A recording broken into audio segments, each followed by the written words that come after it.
Alright, welcome back to that one Goosebumps podcast, hosted by Brandon Syme. Tonight, Brandon, kick us off. Alright, well tonight we're reviewing I Live in Your Basement. And as always, I'm joined with Josh Reviews Incorporated, Goosebumps Down, and Reviewer Beware. I probably do live in your basement. Say, you don't live in my basement. I don't even have a basement. Neither do I, haven't I? Well, Josh Reviews Incorporated, he probably, if he did have a basement, he would have an anime girl in his basement. That's probably true. Okay, Reviewer Beware started us off. Basically, what I Live in Your Basement is about is our main character, Marco, has a mom who's overbearing, nagging, tries to shelter him. Marco, against her wishes, goes out and plays baseball with his friends and gets clunked in the head with a bat. Like an idiot. But the funny thing is, Marco keeps getting phone calls from someone who claims to be named Pete, who claims to live in his basement. I'm just gonna have to. It's the most meta Goosebumps book ever written. It really was, dude. Like, It's a solid Goosebumps book. as a kid, I hated this book, but as reading it again as an adult, I was like, God damn, this was a good one. Yeah. Just the whole idea, like, it was Inception before Inception. I have one thing to say. We say you hear those conspiracy theories how R.L. Stein has ghostwriters. Yeah. He must have a ghost negotiator, a ghost salesman, because how did this book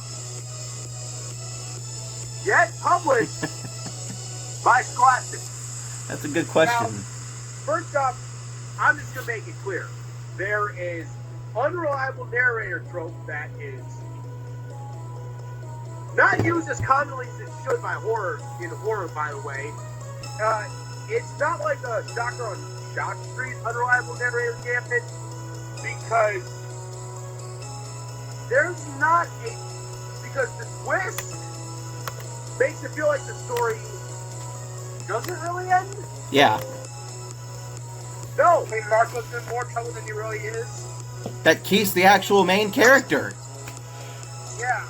Well, based on how R.L. Stein wrote it, for all we know, one more chapter could have been written, and Marco woke up again, and he's the monster. So let me just flat out say it. I love this book. Because this doesn't feel like it was written like a regular book. It really wasn't. It's predictable. It doesn't rely on like a strict structure. In fact, there's probably plenty of Goosebumps books with more pure structure. This is just your brain being twisted and bent, and a lot of gory and brutal imagery. This book is quite disgusting. Just like cover and talk about that. It's like Welcome to Dead House kind of imagery. You know, it makes me wonder if maybe that's some of the reason they need to reprint it is because just the imagery in the book in general, it's pretty out there. It really is. I can see it being a problem with confusing, but I think R.L. Stein intended for it to be a little bit confusing. Well, we were 60 books in at this point. I think he was pretty tired of writing rinse-repeat stories. You know, I say that, but then the next book was Monster Blood 4, so maybe he wasn't. He got a slime fetish, man, I'm telling you. This is Goosebumps book. Monster Blood 4 shouldn't happen, and what makes it even worse is if you look at Haunted School, Werewolf Skin, I Live in Your Basement. Yeah, those were all bangers. You could make a case besides Welcome to Camp Nightmare, Ghost Next Door, Haunted Mask. This could have been the greatest 3-book stretch in R.L. Stein's original Goosebumps run. Yeah, I agree. Had to end on Monster Blood 4. Maybe it would have been nicer if he had just stopped with this one, because that would have been a really weird, entire end of the series was like this mindfuck of a book, and it's just like, okay, we're moving on, Goosebumps 2000, see you there. That would have been interesting. The Big Bang ending and Monster Blood 4 feels like a terrible epilogue no one asked for. So, would you say that this is the true ending to the 62? It's the 61? Yeah. I wish, but unfortunately that's not how things turned out. That's very true. Brandon, any words about this book besides, the fact that Keith is a stinky basement dweller who's actually not a basement dweller? So, I'm gonna be completely honest. This is just an idea. What if we took 61, kept it where it is, and instead of having Monster Book 4 as the final book, what if they just took Cry of the Cat? Or something like that, or Creature Teacher, or I don't know, something. Nah, you got to transition if you're going to make Goosebumps 2000, because Goosebumps 2000 is really, like, edgy. It's nuts.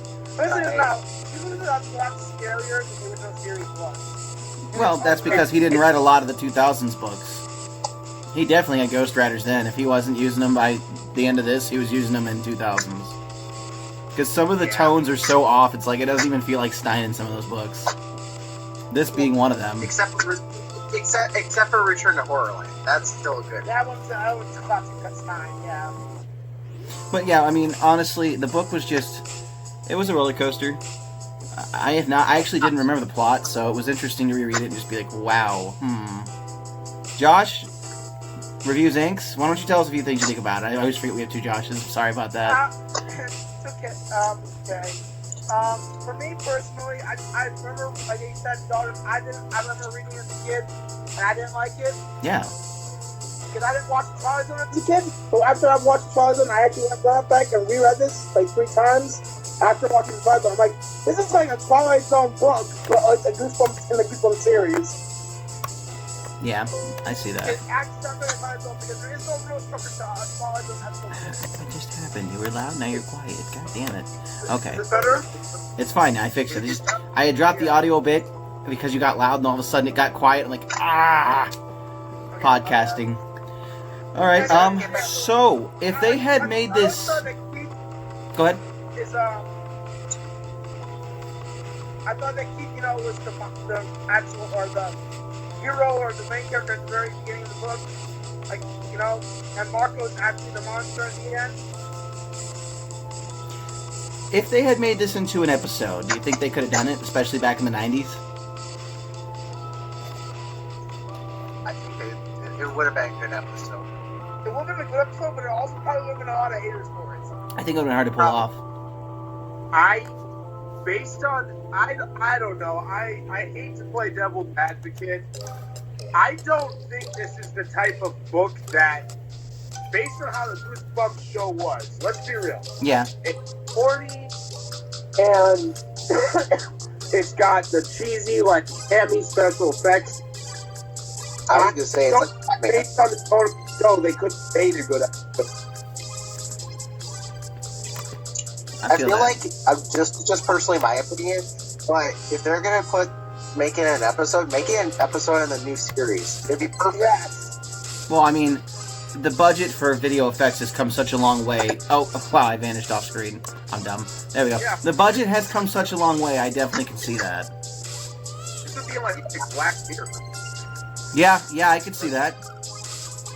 Well, I don't know. I actually kind of am glad that this was never made into an episode, because it makes the nature of what it is just hit harder. Yeah, it doesn't take away from it either, because let's face it, not every episode did the book justice, so...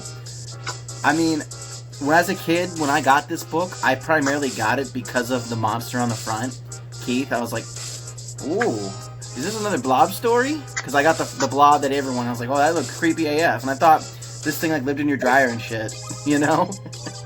But that was just to cover our speculations as a kid. You know what's actually kind of funny to me is when I bought this book, I kept getting recommended by a couple of my friends from my school about it, and I kept saying, dude, you gotta read this. You gotta read this one. They're like, if you read any Goosebumps book, you gotta read this one. And I sat down and I read it, and I'm sitting there just like, I loved it, but I was so confused by the end. I'm like, I like it, but I don't get it. You know, it's funny, this is one of the most expensive Goosebumps books in the original 62. Appropriately make a case that it's the worst and the best book in the series. And there's merit to the book.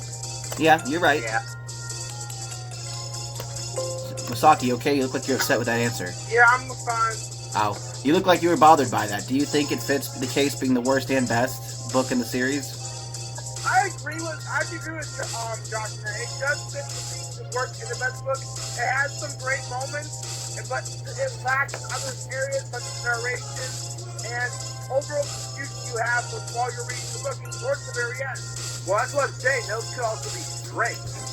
Well, also read this and strange at the same time. If you don't know where you're going with the story and that. So, in other words, its boldness was a double-edged sword. Correct? Yes. Alright, let's do some ratings, starting with Reviewer Beware. 1 through 10, scale it. I'm gonna be honest. I didn't think I'd do this. I'm giving this book a 10. Goosebumps. Oh, classic. Alright. This is a cult classic. Not your typical regular Goosebumps, because it's one of those Goosebumps books, kind of like a Ghost Next Door or a How I Learned to Fly, that doesn't really feel like a Goosebumps book. Like, feels almost like it's almost just doesn't feel like a Goosebumps, but It's like it's its own thing, right? oh, it left its impact, and Wasaki, move your camera a bit to the left. There we go. See, my little video ball was blocking you out of my... There we go. There's that handsome Punum. Brandon, give us a number, 1 through 10, my dude. Alright, I'm gonna be completely honest. I'm gonna go with Josh and B with a 10. Oh, crap. Double 10s. Okay, Wasaki? I hate to do this, I really do. I just can't go full 10, but I will give it a 9.8. I'm gonna give you 9.5 so I don't have to do as much math. Thank you. You know, I'm gonna be that guy, I guess. I feel like it's a good book. I'm gonna give it a 7. Didn't hit like my favorite book, but it was very bold and courageous in a lot of places, and it definitely shits on a lot of other books. So my standard for a Goosebumps book is at least a 6 or under. This one's a 7. So overall, it got a 9.2. not bad. A plus. A plus Goosebumps. It's approved. Kind of like this. I'm giving it it could either be considered the best and the worst. This book is kind of like the realm of A Tale of Two Cities.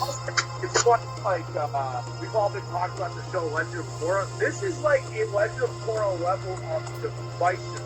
Yeah. This book brings. I've noticed. I love Legend of Korra. Yeah, it was the best of books, it was the worst of books. It had its ups and downs, and honestly, it's what you want for a novella, especially for such a small book, you know? Legend of Korra thing, I'd say I thought Season 3 was amazing. Season 4 was mostly really, really good. Most of the problems with Legend of Korra are that Season 2 kind of sucked. Yeah, well, it really did have trouble, like, finding its place after they finished Season 1, I think, but 3 made a good, strong comeback. But the show's above average. I think overall it's very good. Yeah. I enjoyed it. So, alright, are we gonna review, what's our next book we're reviewing, guys? Let's talk about it. I was thinking we could do Haunted School or neither Pocket Attack of the Jack-O-Lantern for Halloween, but that is a fun book to talk about. Yeah, How about that or Haunted Mask for Halloween? It's either one or perfect.